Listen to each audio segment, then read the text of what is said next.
Infinite supreme peace to all the divine souls. Today we will talk about who Sri Krishna is, whose incarnation he is, the truth about the real Gita knowledge, and the truth about Krishna's 16,108 marriages. Krishna is not an avatar incarnation with 16 kala. Sri Krishna is the avatar incarnation of the Almighty Authority. No one knows this secret.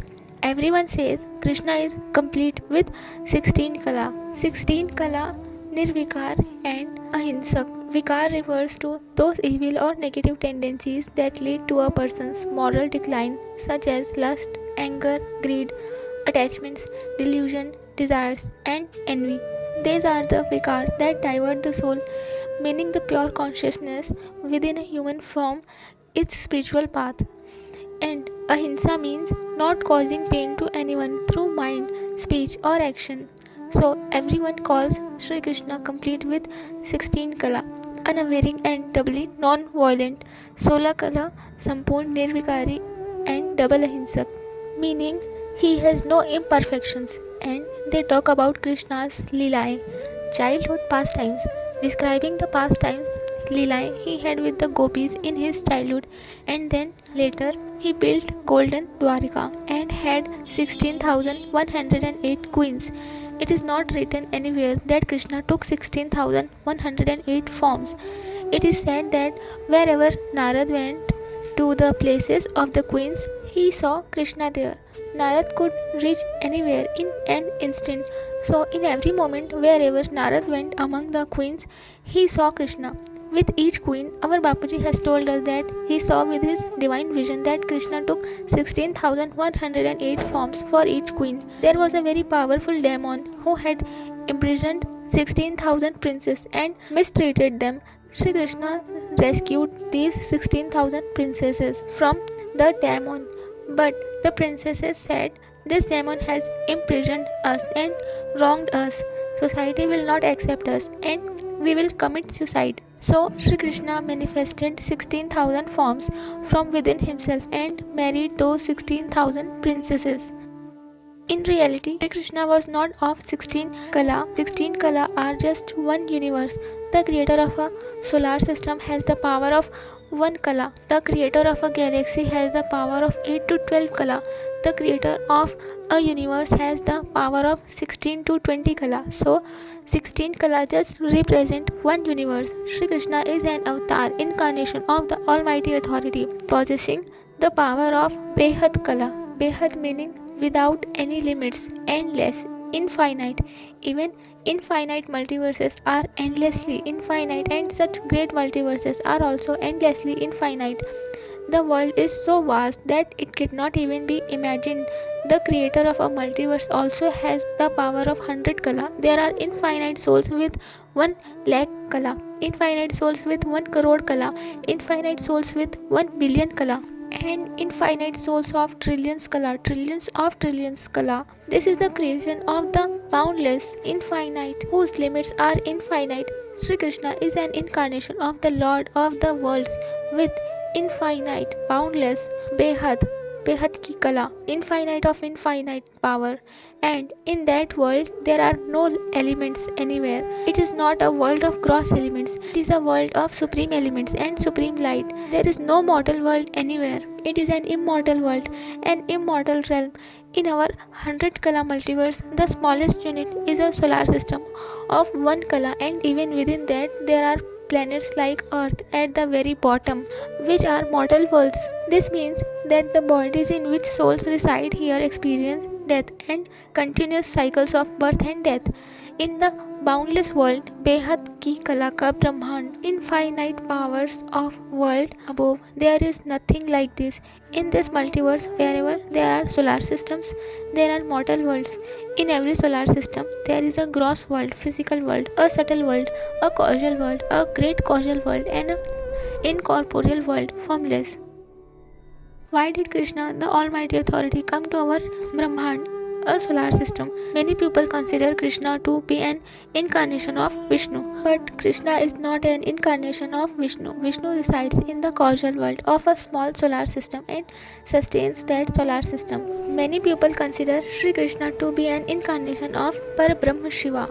Parabrahma means the formless, incorporeal one who is the creator of the solar system. But Krishna is not their incarnation.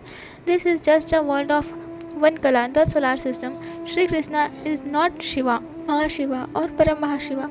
He is an incarnation of the Almighty Authority. This is the amazing secret of Sri Krishna that no one knows. This divine and amazing knowledge has been given to us by Bapuji. Bapuji says that he has seen all this with his divine vision. The Brahmand means a solar system. Mahabrahmand means a galaxy. A Paramahabrahmand means a universe and multiverses of millions of Kala, billions of trillions of Kala and infinite universes. He has seen all this with his divine vision and explained it in his videos. He has not read it from anywhere. He has seen all this himself and told us. The scriptures also talk about 14 lokas, 14 realms, and about Brahma, Vishnu, Shankar, and the formless Shiva, incorporeal Shiva. These talks are only about one solar system. The Bhagavad Gita, the knowledge imparted by Sri Krishna, is the crown jewel of all scriptures. It is the best among all scriptures. In the Gita knowledge that Sri Krishna gave to Arjuna, the word boundless, infinite was omitted.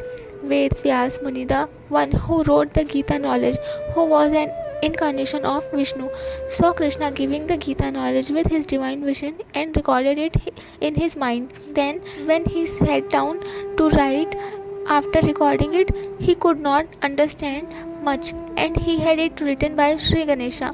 Ganesha also wrote only as much as he understood, and he did not understand or write the words of boundless, infinite, and the real knowledge. He could only write a fraction of it.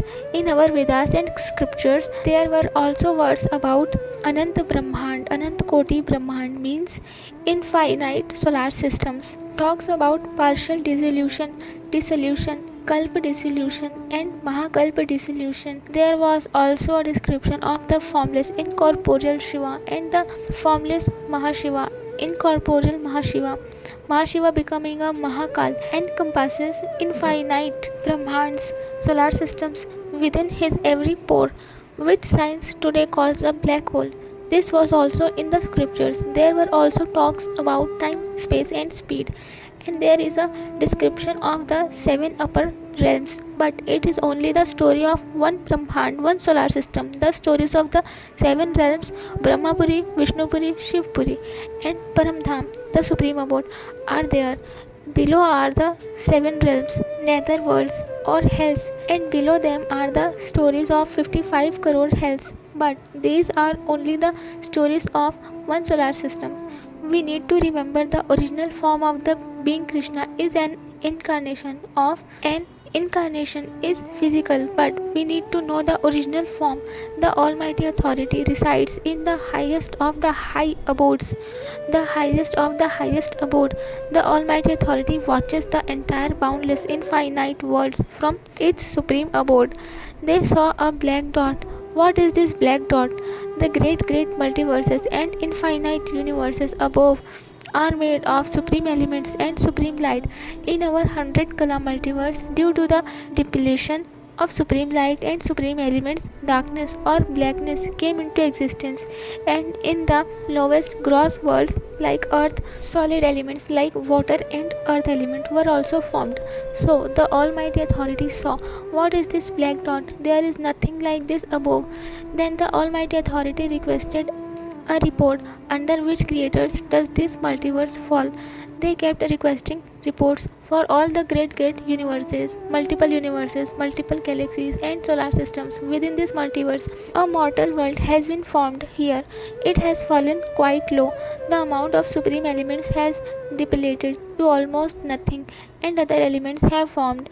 When they were not satisfied with that report, they themselves came.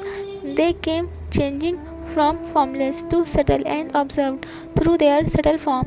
In our one Kala Brahmand, they observed in a subtle form If Earth is observed, then it will be understood how to correct all the planets like solar systems. Here there was life on Mars. Deity Shukra lived on Venus. Brihaspati deity lived on Jupiter. They lived on all such planets. No planet forms on its own. It is created for habitation. There are many layers in the Brahmand solar system where souls still reside. There is a difference in elements.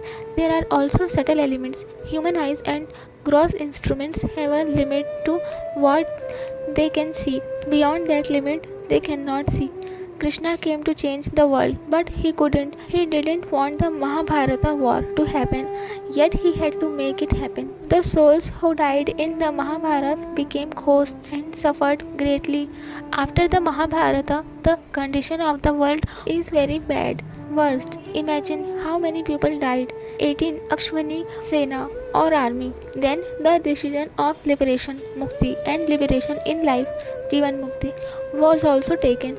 That weak souls in the multiverse should be given liberation and high quality souls should be given liberation in life. This means that when this world of gross elements transforms into supreme elements, the weak souls will be diluted in the supreme elements and supreme light, and high quality souls who can digest the power will undergo transformation. There will be no gross bodies or gross world anywhere. There will be a divine world of supreme elements, divine bodies of supreme elements, and no death ever. It will become an immortal world. For this, the Almighty Authority is working in disguise. To know Him, one has to dive into the ocean of knowledge and contemplate how vast the boundless, infinite world is. For this, you can watch thousands of videos on Bapuji's main channel and gain more knowledge. Connect with the Almighty Authority through yoga and gain power into your soul. Thank you. Param Shanti.